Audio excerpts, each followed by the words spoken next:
Desde o início do mandato, Jair Bolsonaro tenta se afastar das acusações de corrupção que envolvem sua família e amigos, como o assessor Fabrício Queiroz.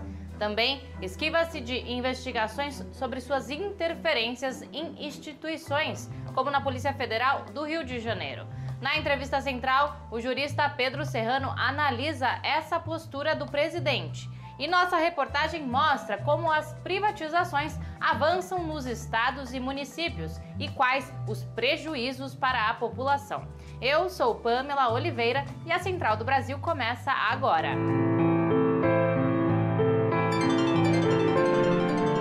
Central do Brasil. 7 estados que reabriram as escolas estão entre os 10 com mais mortes por Covid-19. O retorno às aulas presenciais preocupa médicos, cuidadores, professores e estudantes. No Rio Grande do Sul, por exemplo, muitas escolas ainda não receberam os equipamentos de proteção individual. Vamos saber mais na reportagem de Nayata Tauane. Trilhos do Brasil. O Brasil já soma mais de 150 mil mortes por coronavírus. Em meio a estes números crescentes, 11 estados brasileiros se preparam para o retorno presencial das aulas. Este processo tem preocupado profissionais da saúde. O médico infectologista do Distrito Federal, José Davi, explica que se as escolas não tiverem estrutura adequada, esta volta poderá influenciar diretamente nas taxas de contaminações pela Covid-19. Abrir escolas significa o deslocamento de centenas de milhares de pessoas, porque além das crianças nós temos professores, nós temos pessoal administrativo, nós temos pessoal de apoio, da limpeza, das merendas, transporte escolar. Então, todo cuidado é pouco. Essa flexibilização tem gerado questionamentos nos estudantes, que cobram por mais estrutura nas escolas para recebê-los e assim minimizar os riscos. Como afirma a estudante do ensino médio de São Paulo, Maria Lúcia. Além de todas essas problemáticas encontradas da falta de acesso e quantidade de estudantes, a gente também tem a falta de estrutura dentro das nossas escolas. Infelizmente, a juventude pode ser, sim, a maior transmissora do vírus, né? Em Manaus, as aulas retornaram em agosto.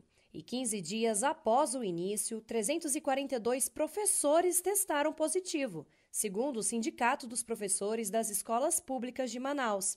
São Paulo, Rio de Janeiro, Pernambuco, Minas Gerais, Pará, Rio Grande do Sul e Paraná decidiram abrir as portas das escolas neste mês de outubro, apesar de comporem o ranking dos 10 estados brasileiros com mais mortes pela Covid-19.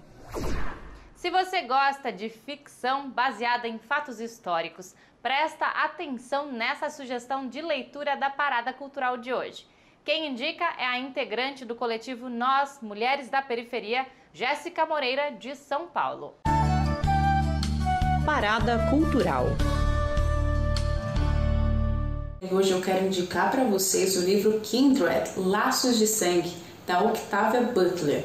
Nesse romance, Octavia conta a história de Dana, uma mulher negra de 26 anos vivendo nos Estados Unidos da década de 70, quando misteriosamente ela é transportada para o século XVIII, onde ela vivencia diversos processos da escravidão daquele período. Ele é um ótimo livro para a gente pensar a história da escravidão nos Estados Unidos e para discutir os dilemas raciais que até hoje as populações negras vivenciam em todo o mundo. Os cortes em recursos dedicados à infraestrutura da Petrobras como forma de viabilizar a privatização estão aumentando as chances de desastres ecológicos, segundo o Sindicato dos Petroleiros. Nos estados, a política privatista também ganha força, deixando ainda mais empresas suscetíveis às fraudes, corrupção e aos crimes socioambientais. Confira na reportagem de Afonso Bezerra. Nacional. A agenda de privatizações vem se intensificando nos estados. 18 projetos estão em estágios bem avançados no Banco Nacional de Desenvolvimento Econômico e Social, o BNDES. A lista de privatizações inclui venda de empresas no setor de energia, saneamento e telecomunicações, como é o caso da Copel Telecom, no Paraná. Estratégica, a empresa fornece internet para quase a totalidade dos municípios paranaenses. São atendidos escolas, hospitais, departamentos administrativos e a própria população. A Copel figura entre as melhores empresas do setor. Mesmo assim, será privatizada. O leilão está previsto para novembro.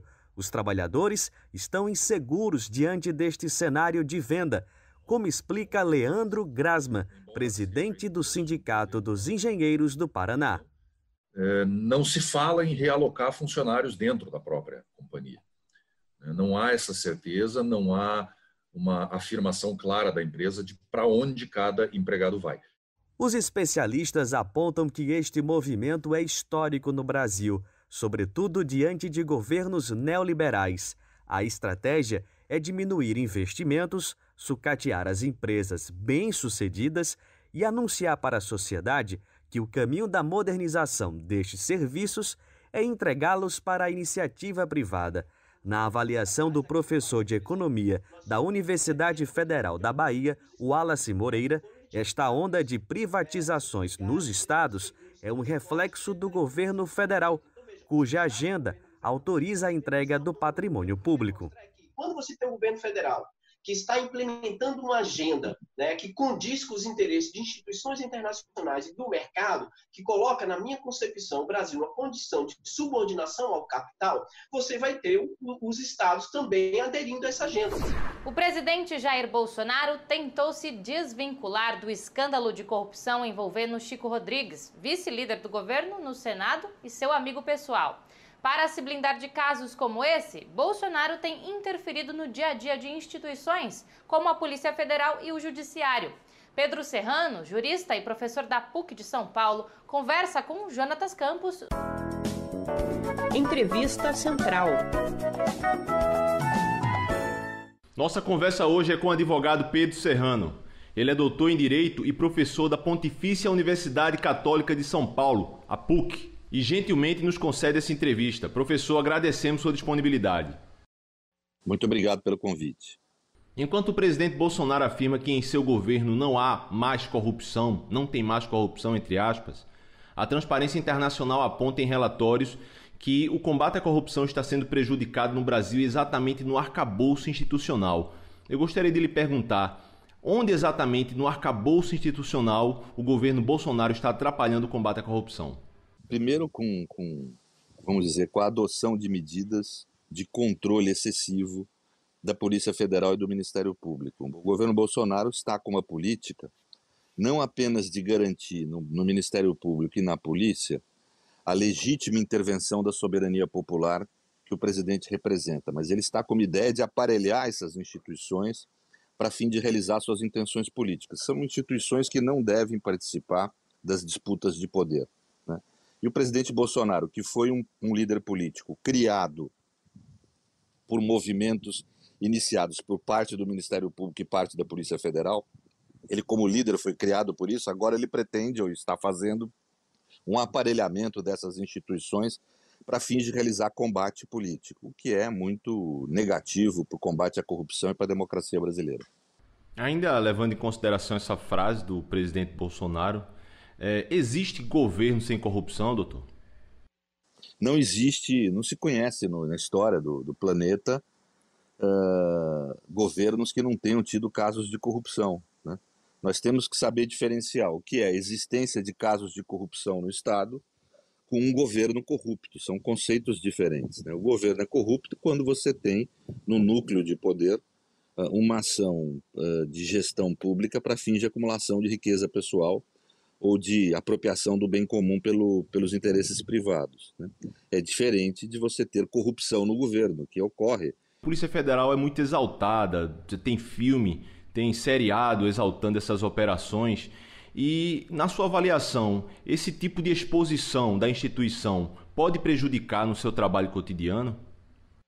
Eu não tenho dúvida. O espetáculo prejudica a investigação em duas medidas. Prejudica a investigação porque a discrição é essencial para investigar bem, para poder ter eficácia na investigação, portanto, prejudica a própria eficácia da investigação. E o segundo aspecto, expõe investigados a uma exposição pública indevida que destrói a sua imagem, e não necessariamente esses investigados cometeram crimes, né? Pode ser inocentes que estão ali sendo investigados.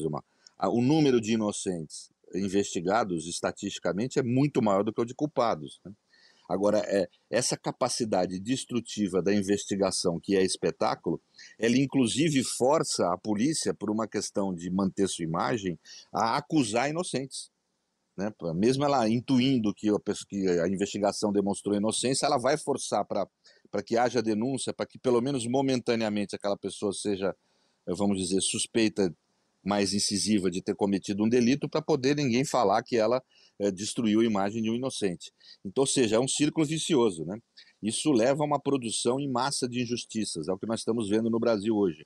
Sobre esse aspecto, doutor, eu gostaria que o senhor se aprofundasse um pouco mais e levando em consideração a Operação Lava Jato. O Judiciário tem essas operações de desrespeito dos direitos civis e do processo legal. É possível combater a corrupção e preservar esses preceitos constitucionais que o senhor falou quase agora? Esses preceitos foram criados no combate ao crime, né, em séculos, né? Crime sempre houve na humanidade, desde que o mundo é mundo, né? Desde que a humanidade passou a existir como organização política. Sempre houve crime, né? E a humanidade foi evoluindo, desde o Neolítico para cá, não estou falando 12 mil anos, né? Ela foi evoluindo entre idas e vindas no combate ao crime. Esses preceitos é o que de mais civilizado foi produzido para evitar injustiças e ter eficácia nas investigações. Porque o problema é que a investigação que não observa esses preceitos, ao contrário do que as pessoas pensam, ela gera muita injustiça. A injustiça é a falência da competência da investigação, da eficácia da investigação. Porque, veja, você colocar um inocente atrás das grades tem dois efeitos. Você colocou um inocente atrás das grades, o que é terrível, e um culpado está solto, né? Ou seja, você não observar os preceitos que visam garantir ou a não produção de injustiça na decisão, elas são uma garantia de eficácia da decisão. A criminalidade é tema recorrente em campanhas eleitorais. Medidas punitivistas que endurecem penas e incentivam o encarceramento têm como alvo trabalhadores pobres, especialmente a população negra das periferias. Nas prisões, a proporção de pessoas negras cresceu 14% nos últimos 15 anos. Taiguara Líbano Soares, professor de Direito na Universidade Federal Fluminense, propõe novos caminhos para enfrentar esses problemas. Novos caminhos.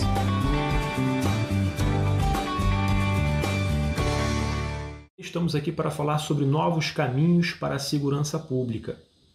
Para isso é preciso ter em mente que o Brasil é um dos países mais violentos do planeta, que tem uma das polícias mais letais do planeta e que tem a terceira população prisional do mundo.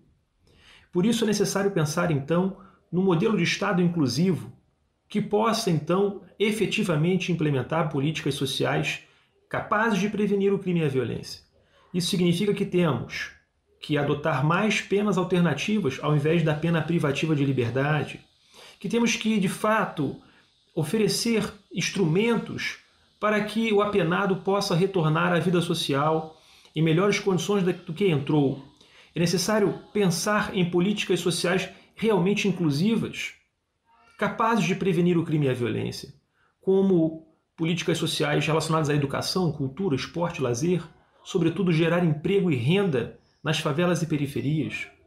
Essa é a única alternativa para o combate efetivo à violência. Essa é realmente a política social capaz de fazer a sociedade brasileira superar as mazelas que hoje convive em relação ao seu sistema penal.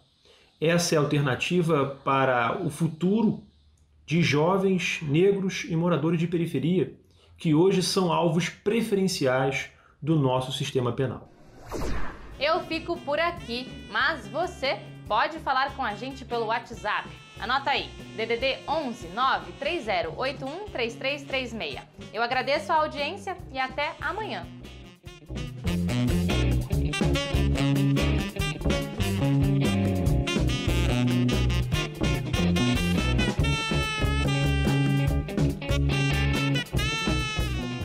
Central do Brasil, a rede de comunicação dos movimentos populares.